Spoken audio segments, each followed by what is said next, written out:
थकित को शांति का वचन। भाई भक्त सिंह के द्वारा फरवरी 24। देना ना कुड़ के और ना दबाव से, क्योंकि परमेश्वर हर्ष से देने वाले से प्रेम रखता है।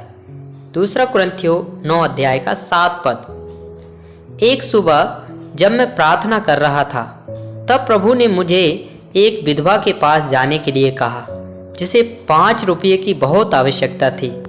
प्रभु ने मुझे उसे 5 रुपये की आपूर्ति करने के लिए कहा तो मैं उठा, अपनी जेबों की तलाशी ली और कुछ नहीं पाया।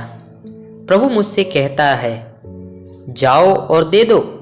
सो मैंने अपना कोट पहन लिया और अपनी बाइबल ले ली और बिना पैसे के निकल पड़ा।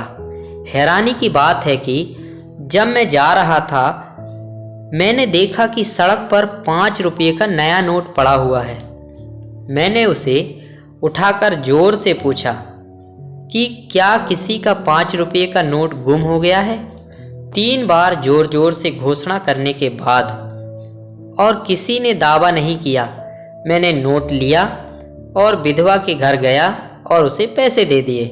वह रोने लगी और मुझे बताया कि कैसे उसी रात उसने अपने पति को सपने में देखा कि वह चिंता ना करे और भाई भक्त सिंह आकर उसे 5 रुपये देगा। उसने यह भी कहा कि जब वह मेरे बारे में सोच रही थी तब प्रभु ने मुझे भेजा था। ये बातें संयोग से नहीं होती हैं। हमें ज़रूरतमंदों की मदद करनी चाहिए, जैसे यहोवा हमारी मदद करता है और हमारा मार्गदर्शन करता है। हमें प्रभु से प्रार्थना करनी चाहिए कि वह हमें उन्हें दिखाए जिन्हें भोजन या कपड़ों या धन की आवश्यकता है।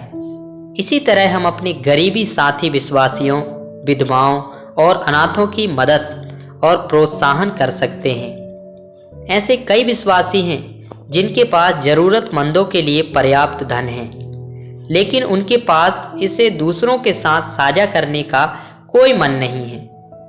इस प्रकार की स्वार्थी मन उनके हृदयों को कुड़कुड़ाने, घृणा और ईर्ष्या से भर देती है। प्रेरितों काम 6 अध्याय का 3 पद में हम पढ़ते हैं कि किस प्रकार आरंभिक कलीसिया ने पवित्र आत्मा और ज्ञान से परिपूर्ण विश्वास योग्य गवाही वाले लोगों को नियुक्त करके उनकी समस्याओं को हल किया। इन दिनों हम कुछ ऐसे लोगों को पाते हैं जो सत्ता और अधिकार के लिए महत्वाकांक्षी हैं और सेवक और प्राचीन बनने की इच्छा रखते हैं। ऐसे लोगों में गरीब विश्वासियों के लिए कोई प्रेम या आध्यात्मिक चिंता नहीं है। वे केवल प्रमुखता चाहते हैं। केवल वे ही जो आध्यात्मिक हैं और परमेश्वर द्वारा तैयार किए गए हैं चरवाहे बन सकते हैं।